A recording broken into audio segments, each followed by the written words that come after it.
Hello friends, टीके study classes की YouTube channel से मैं तेजगण शर्मा सभी प्यारे मित्रों का बहुत बहुत स्वागत करता हूं। दोस्तों देखिए दोस्तों, आज हम राजस्थान के इतिहास में एक नया टॉपिक कवर करेंगे। और आज हम बात करने वाले हैं दोस्तों, जो राजपूत मराठा जो संबंध है कि राजपूत और मराठा रिलेशनशिप, उनकी हम डिटेल से पढ़ेंगे दोस्तों। इससे पहले हमने बात किया था दोस्तों, जो राठौड़ वंश यानी कि मारवाड़ का राठौड़ वंश और जो बीकानेर का राठौड़ वंश के बारे में बहुत ही बेहतरीन तरीके से हम इसकी स्टडी कर ली थी। तो आज हम बात करेंगे दोस्तों राजपूत मराठा संबंध। तो दोस्तों टीके स्टडी क्लासेस चैनल है, उसको लगातार शेयर सब्सक्राइब भी कीजिएगा दोस्तों, ठीक है। तो स्टार्ट करते हैं राजपूत मराठा संबंध। देखिए सबसे पहले हम बात करेंगे जो शिवाजी का मेवाड़ से संबंध है, उसकी हम चर्चा कर लेते हैं। देखिएगा, जो शिवाजी का मेवाड़ से संबंध है, देखिएगा जो शिवाजी राजस्थान के मेवाड़ रियासत से संबंधित थे दोस्तों। आपको पता है कि जो छत्रपति जो शिवाजी थे वो मेवाड़ रियासत से संबंधित थे। यानी कि शिवाजी के जो पिताजी है शहाजी भोंसले, ये मेवाड़ के जो सिसोदिया वंश है दोस्तों, यानी मेवाड़ का जो सिसोदिया वंश है, इस सिसोदिया वंश से संबंधित थे दोस्तों, ठीक है। तो उनके जो पिताजी मेवाड़ के सिसोदिया वंश से संबंधित थे। तो दोस्तों कहीं ना कहीं जो शिवाजी है उनका भी संबंध मेवाड़ रियासत से है, ठीक है। शिवाजी के समय में मराठों के संबंध मेवाड़ रियासत से मैत्रीपूर्ण बने रहे। यानी कि जब शिवाजी का टाइम पीरियड था, उस समय दोस्तों जो शिवाजी यानी कि का संबंध जो मेवाड़ रियासत से काफ़ी मैत्रीपूर्ण यानी कि मित्रतावत होता है। देखिए दोस्तों, जब पेशवाओं का अधिकार होता है, तब राजस्थान और जो शिवाजी यानी कि मराठा है, उनके संबंध बहुत ही काफ़ी तनावपूर्ण हो जाते हैं, यानी कि बिगड़ जाते हैं। वो हम आगे हम चर्चा करेंगे इसकी, ठीक है। इस प्रकार बने रहे, किस प्रकार का यानी किसी प्रकार का तनाव और संघर्ष नहीं रहता है। कब?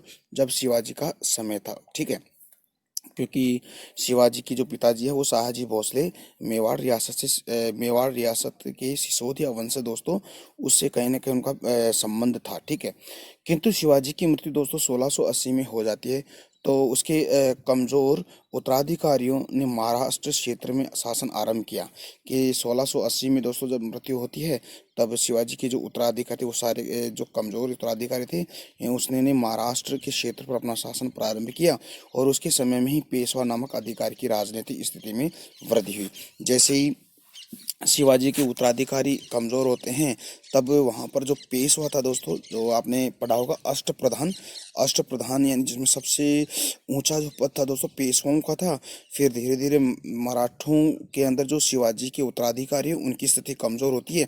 और सारा का सारा दोस्तों जो सारा का सारा जो अधिकार है, यानी कि हम यह कैसे राजनीतिक अधिकार आर्थिक अधिकार उन पेशों के हाथों में आ जाता है, ठीक है। और उनके उत्तराधिकार यानी कि हाशिए पे चले जाते हैं, ठीक है। तो कहने का मतलब हुआ कि महाराष्ट्र क्षेत्र में शासन आरंभ किया, और उसके समय में पेशवाओं नामक अधिकारी की राजनीतिक स्थिति में वृद्धि हुई, जिससे मराठों का हस्तक्षेप राजस्थान के राजपूत राज्यों में और मुगल साम्राज्य की ओर बढ़ा। फिर जब पेशवाओं का अधिकार होता, उस वक्त क्या होता है कि जो इन मराठों का जो हमारे राजस्थान के राजपूतों और जो मुगल साम्राज्य में उनका हस्तक्षेप धीरे धीरे बढ़ना प्रारंभ हो जाता है, ठीक है। हम आगे बात करते हैं। देखिए दोस्तों, यानी कि मुगल शासक का दुर्बल होना, कहने का मतलब है जो मुगल सम्राट थे उनके में उनका दुर्बल होना। देखिएगा कैसे मुगल सम्राट औरंगजेब के शासनकाल में मराठों ने राजस्थान में किसी भी प्रकार का हस्तक्षेप नहीं किया। यानी कि मुगल सम्राट औरंगजेब के शासनकाल में जो मराठों ने क्या किया, राजस्थान में किसी प्रकार का हस्तक्षेप नहीं किया। किंतु जैसे ही दोस्तों 1707 ईस्वी में औरंगजेब की मृत्यु होती है, औरंगजेब की मृत्यु होने से ही क्या होता है, होने के बाद दोस्तों मराठों का राजपूताने यानी कि राजपूत राज्यों पर हस्तक्षेप प्रारंभ हो जाता है। यानी कि राजस्थान पर उनका हस्तक्षेप प्रारंभ हो जाता है, ठीक है।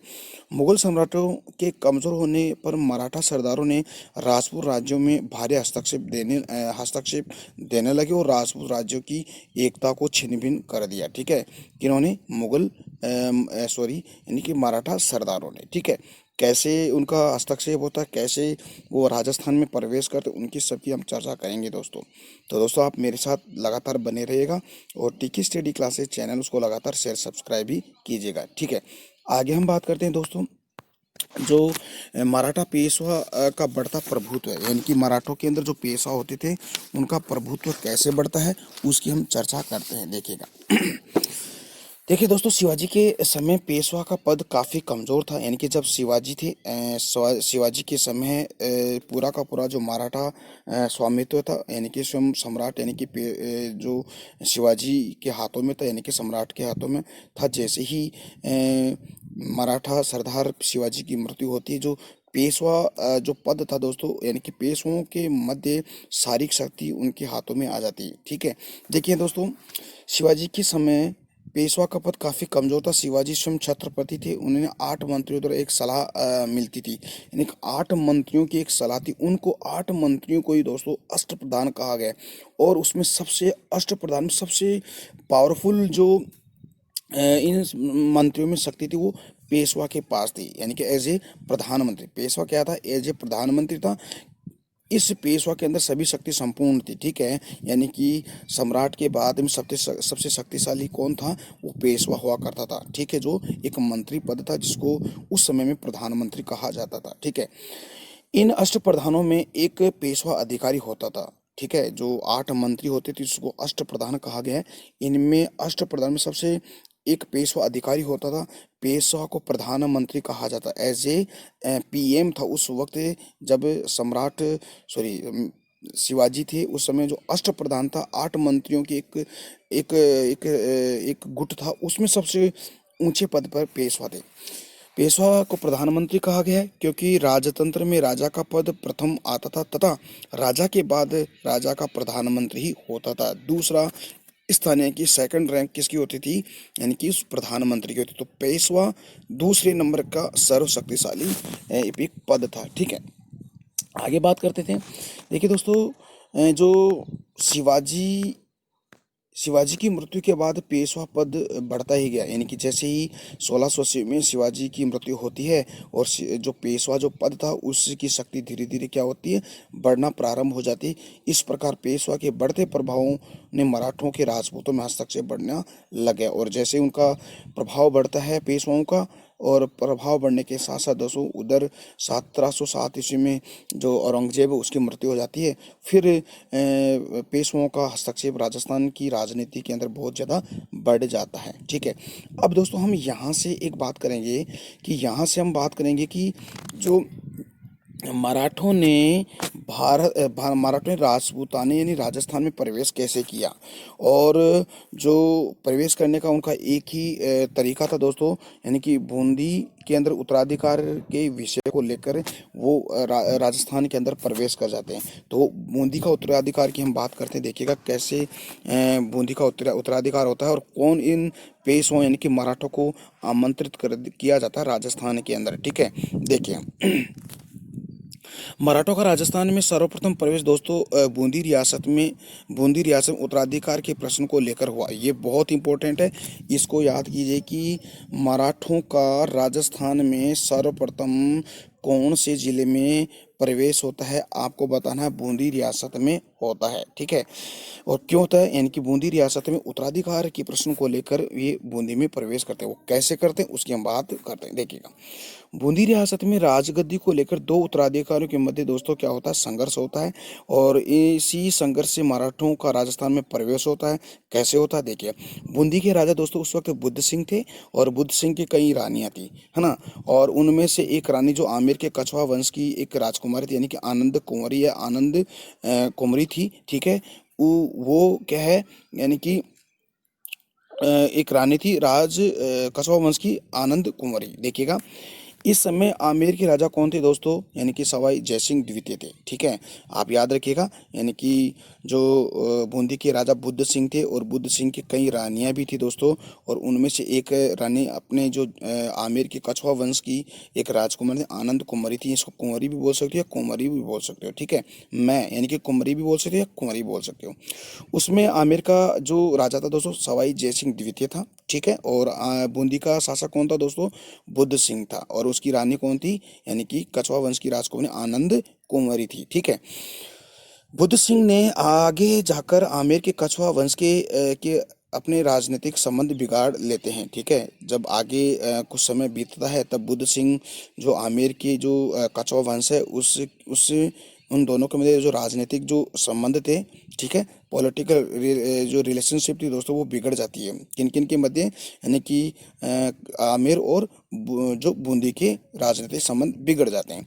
और बूंदी बुद्ध सिंह ने आमेर की कछवा राजकुमारी के साथ अच्छा व्यवहार नहीं रहा, और जो जैसे ही इधर इन कछुओं के यानी कि आमेर और बूंदी के मध्य राजनीतिक संबंध बिगड़ जाते हैं, तो फिर आगे जाकर जो आमेर कछवा वंश की राजकुमारी आनंद कुंवरी का भी दोस्तों बुद्ध सिंह के साथ अच्छा व्यवहार नहीं होता है। ठीक है, इसलिए सवाई जयसिंह ने बूंदी रियासत में अपना हस्तक्षेप प्रारंभ कर देता है। यानी कि फिर सवाई जयसिंह जैसे ही आनंद कुंवरी के साथ बुद्ध सिंह का जो व्यवहार था, बिहेवियर था, वो अच्छा नहीं रहता है, तो फिर जयसिंह क्या करता है, बूंदी रियासत में अपना हस्तक्षेप प्रारंभ कर देता है। ठीक है, कुछ समय बात होता क्या है कि दोस्तों जो कुछ समय पश्चात बुद्ध सिंह और जयसिंह के मध्य एक युद्ध होता है। इस युद्ध में दोस्तों बुद्ध सिंह पराजित हो जाता है। ठीक है, और पराजित होने के बाद में जो जयसिंह द्वितीय थे, इन जयसिंह द्वितीय ने दोस्तों जो बुद्ध सिंह को राजगद्दी से हटा देता है, और वहाँ का एक स्थानीय सरदार होता है दोस्तों दलेल सिंह। इस दलेल सिंह को बूंदी का राजा बना दिया जाता है। दोस्तों आप याद रखिएगा, यानी कि बुद्ध सिंह को राजगद्दी से हटाने के बाद में बूंदी का राजा कौन बनता है, यानी कि वहीं का एक स्थानीय सरदार था दलेल सिंह, वो बूंदी का राजा बन जाता है और बुद्ध सिंह को हटा दिया जाता है। किसके द्वारा? जयसिंह द्वितीय के द्वारा। ठीक है, इस प्रकार बुद्ध सिंह का राजनीतिक प्रतिद्वंदता जयसिंह द्वितीय के साथ खिलाफ और भी ज़्यादा बढ़ जाती है। ठीक है, बहुत ज़्यादा बढ़ जाती है दोस्तों। फिर आगे जाकर होता क्या है आप इसको समझिएगा। ठीक है, देखिए दोस्तों, कुछ समय पश्चात बुद्ध सिंह की मृत्यु हो जाती है। यानी कि जो बुद्ध सिंह थे कुछ समय पश्चात उनकी मृत्यु हो जाती है, तो जयसिंह द्वितीय दलेल सिंह को ही बूंदी का राजा बनाए रखते हैं। यानी कि दलेल सिंह ही उसकी मृत्यु के पश्चात राजा बनते हैं। और दोस्तों किसके दिशा निर्देशन बनते हैं, यानी कि जयसिंह द्वितीय के दिशा निर्देशन में बनता है कौन? दलेल सिंह राजा। फिर आगे जाकर क्या होता है कि जो आगे जाकर जो जयसिंह द्वितीय की जो बहन थी दोस्तों, यानी कि बुद्ध सिंह की जो कछवा राजकुमारी यानी कि आनंद कुंवरी थी, वो पत्नी थी, उसके पुत्र होता है एक उम्मेद सिंह। वो उम्मेद सिंह को बूंदी का राजा बनाने का दावा पेश करते हैं। कौन? जो कछवा राजकुमारी आनंद कुंवरी अपने पुत्र यानी कि उम्मेद सिंह को क्या करती है, जो बूंदी का राजा बनाने का दावा पेश करती है। किंतु सवाई जयसिंह इस बात से दोस्तों सहमत नहीं होते हैं। वो चाहते हैं कि बूंदी का राजा दलेल सिंह रहे। ठीक है, लेकिन जो आनंद कुमारी थी, यानी कि जो जयसिंह द्वितीय की बहन थी, यानी कि आनंद कुमारी, यानी कि वो अपने पुत्र उमेश सिंह को बूंदी का राजा बनाना चाहती थी। इस बात को लेकर भी यानी कि उसकी बहन और उसके जो भाई है यानी कि जयसिंह, उसके मध्य विवाद उत्पन्न हो जाता है। इस बात को लेकर दोस्तों क्या होता है कि इसलिए कछवा राजकुमार ने अपने पुत्र यानी कि उमेद सिंह को बूंदी का राजा बनाने के लिए मराठा सरदार, अब यहाँ से ध्यान दीजिएगा, मल्हार राव होलकर से सहायता मांगी। और किस लिए? उमेश सिंह को राजा बनाने के लिए। तो इस आनंद कुंवरी ने ही बूंदी के अंदर मराठों को आमंत्रित किया था। ठीक है, ये याद रखिएगा। किसको शासक बनाने के लिए? उमेद सिंह को शासक बनाने के लिए मराठाओं को आनंद कुंवरी बूंदी में प्रवेश किया था। ये आप याद रखिएगा। यहीं से होलकर कुछ शर्तों से कछवा राजकुमारी से सैन्य सहायता देकर बूंदी में प्रवेश कर जाता है। फिर जो मल्हार होलकर था, है ना, वो आनंद कुंवरी से शर्त करता है कि कुछ आपको सैनिक सहायता देनी पड़ेगी मेरे को, और फिर मैं आपके पुत्र उमेद सिंह को बूंदी का राजा बना दूंगा। ठीक, इस बात को लेकर दोस्तों यानी कि ये प्रवेश कर जाते हैं, मल्हार राव होलकर कहाँ?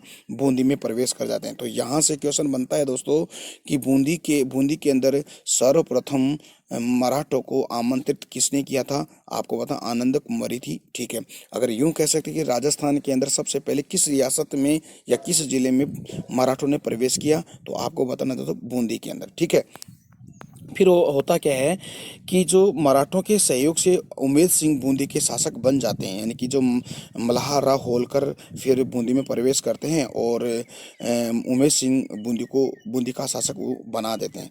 और सवाई जयसिंह द्वितीय ने फिर से उमेद सिंह को पद से हटा दिया। यानी कुछ समय पश्चात दोस्तों आपको पता है कि जो सवाई जयसिंह थे वो फिर यानी कि बूंदी पर आक्रमण करते हैं और उमेद सिंह को बूंदी पद से हटा दिया जाता है और दलेल सिंह को दोबारा से वहाँ का क्या कर देते हैं, यानी कि शासक बना देते हैं। कौन? यानी कि ये सवाई जयसिंह द्वितीय। तो आई होप दोस्तों ये बातें आपको समझ में आ रही है। देखिए दोस्तों, अब हम पेशवाओं की बात करते हैं। पेशवाओं का जो हमारे राजस्थान के अंदर क्या उनका हस्तक्षेप रहा, उनकी हम बात करते हैं। तो दोस्तों आज हम सिर्फ जो पेशवा बाजीराव फर्स्ट है उसकी ही हम चर्चा करेंगे दोस्तों। फिर हम कल बाजीराव जो बालाजी बाजीराव है उसकी हम कल चर्चा करेंगे, ठीक है। देखिएगा, पेशवा बालाजी बाजीराव का जो टाइम पीरियड था वो 1720 से लेकर 1740 ईस्वी तक वो सरदार यानी कि मराठा सरदार बनता है, ठीक है। देखते हैं हम।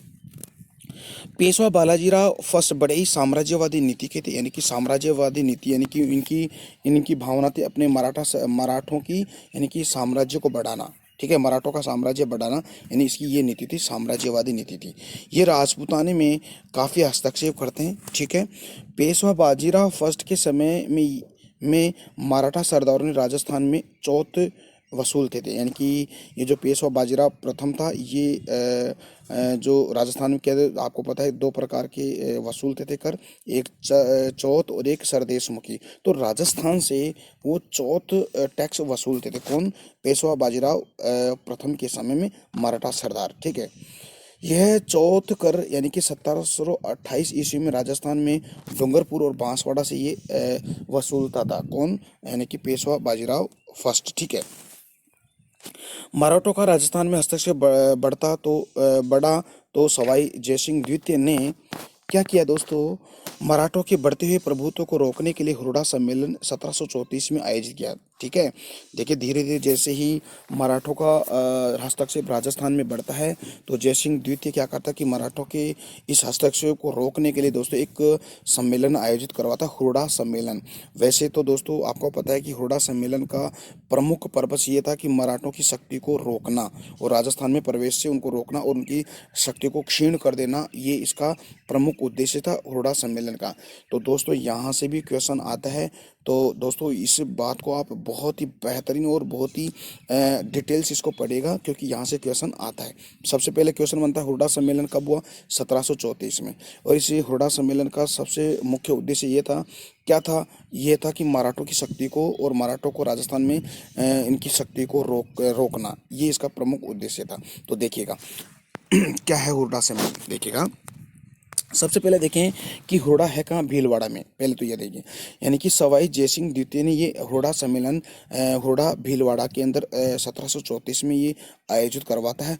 और इसी का जो अध्यक्ष किसको बनाया जाता है कि मेवाड़ के राजा जगत सिंह द्वितीय को इस हुरडा सम्मेलन का अध्यक्ष बनाया जाता है। और जोधपुर के राजा अभय सिंह भी दोस्तों इसके अंदर इस हुरडा सम्मेलन में शामिल होते हैं, ठीक है। इसमें तय किया गया? इसमें तय किया गया कि भविष्य में राजस्थान में बढ़ते मराठों के प्रभाव को रोकना और मालवा क्षेत्र से दोस्तों इन मराठों को रोकना, यानी कि मालवा से ये राजस्थान में दक्षिणी पूर्वी राजस्थान या राजस्थान के अंदर प्रवेश नहीं करे, इसलिए हुरडा सम्मेलन आयोजित किया गया था। तो आई होप डियर फ्रेंड्स ये आपको समझ में आ रहा है, ठीक है। उम्मीद करता हूँ ये सारी बातें आपको समझ में आ रही है। एक बार फिर से देखिएगा, हुरडा सम्मेलन था दोस्तों 1734 में होता है, ये भीलवाड़ा में होता है। और इस हुरडा सम्मेलन का आयोजन कौन करवाता है? जयसिंह द्वितीय करवाते हैं। और मेवाड़ के राजा जगत सिंह द्वितीय इसके अध्यक्ष बनते हैं। और जोधपुर के राजा अभय सिंह वो भी इसमें शामिल होते हैं।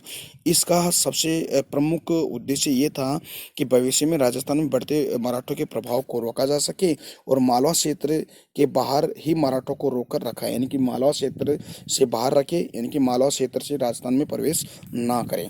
दोस्तों ये हुरडा सम्मेलन था। तो आपको पता है दोस्तों आगे जाकर ये हुरडा सम्मेलन क्या विफल हो जाता है, वो क्यों होता है वो हम आगे बात करते हैं, ठीक है। क्या क्या शर्तें थी इसको देख लेते हैं। देखिएगा, शर्त है कि राजस्थान में राजपूत राजा आपस में संघर्ष नहीं करेंगे, यानी कि अगर हुड़ा सम्मेलन ये भी बातें हुई है। क्या क्या शर्त है कि राजस्थान के अंदर राजपूताने के अंदर है दोस्तों, आपस में जो राजा है या रियासतों के राजा आपस में संघर्ष नहीं करेंगे और उनमें तनाव उत्पन्न नहीं होगा। ये बातें, ये शर्त रखी गई। अगर तनाव होगा तो दोस्तों मराठों को कैसे संभाला जाएगा, गृह युद्ध नहीं होना चाहिए, ठीक है। दूसरी बात यह है कि एक दूसरे के शत्रुओं को शरण प्रदान नहीं करेंगे, और जो किसी भी रियासत का कोई शत्रु है और तो दूसरी रियासत उस शत्रु को उसमें पनाह नहीं देगा राजस्थान में, ये भी बात इस हुड़ा सम्मेलन में की गई है। कभी भी आंतरिक मामलों में दखल नहीं करेंगे, यानी कि एक रियासत का कोई आंतरिक मामला है, उसमें दूसरी रियासत का शासक या राजा उस आंतरिक मामले में हस्तक्षेप नहीं करेगा। मराठों के खिलाफ सम्मिलित रूप से कार्रवाई करेंगे, और अगर एक रियासत मराठों के साथ कार्रवाई कर रही है तो सभी रियासतें मिलकर उसका साथ देगी, यानी कि कहने का मतलब है सभी रियासतें मिलकर मराठों के खिलाफ कार्रवाई करेगी दोस्तों। तो ये शर्तें थी दोस्तों इस हुड़ा सम्मेलन में। लेकिन दोस्तों ये हुड़ा सम्मेलन दोस्तों विफल हो जाता है। वो क्यों होता है उसकी हम चर्चा करते हैं, देखिएगा। एक मिनट दोस्तों देखिएगा, हुड़ा सम्मेलन की बात अपन करें तो एक विशेष बात है, क्यों ये विफल होता है उसकी हम बात करते हैं। देखिए, हुड़ा सम्मेलन सफल नहीं हुआ क्योंकि इस सम्मेलन के पश्चात ये तय किया गया था कि एक रामपुरा नामक स्थान पर वर्षा ऋतु के पश्चात सभी रियासतों की सेना सम्मिलित होगी और सम्मिलित होकर मराठों पर आक्रमण करेगी, यानी कि मालवा क्षेत्र से उनको नीचे मराठों को धकेल दिया जाए। इसलिए ये सभी राजपूतों की रियासतों की सेना इकट्ठी होगी और मालवा क्षेत्र से नीचे मराठों को धकेला जाएगा।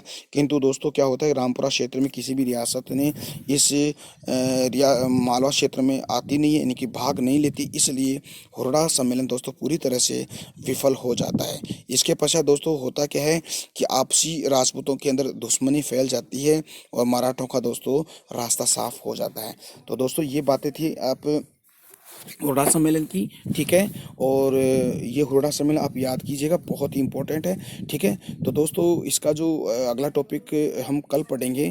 तो दोस्तों आज का वीडियो आपको कैसा लगा, उम्मीद करता हूँ दोस्तों आज का वीडियो बहुत अच्छा लगा है। तो प्लीज़ अपना जो टीके स्टडी क्लासेस चैनल इसके लिंक को अपने फ्रेंड सर्किल में, कोई एजुकेशन कोई ग्रुप हो वहाँ पर इसके लिंक को शेयर कीजिएगा, और शेयर करने के पश्चात दोस्तों इसको सब्सक्राइब भी कीजिएगा। सब्सक्राइब करने के बाद दोस्तों इसमें बेल आइकन आता है, उस बेल आइकन को प्रेस कीजिएगा ताकि यहाँ से जो भी मैंने नया वीडियो अपलोड करूँ उसका नोटिफिकेशन आपके पास तुरंत आ जाए। तो दोस्तों हम कल मिलते हैं, ठीक है, धन्यवाद।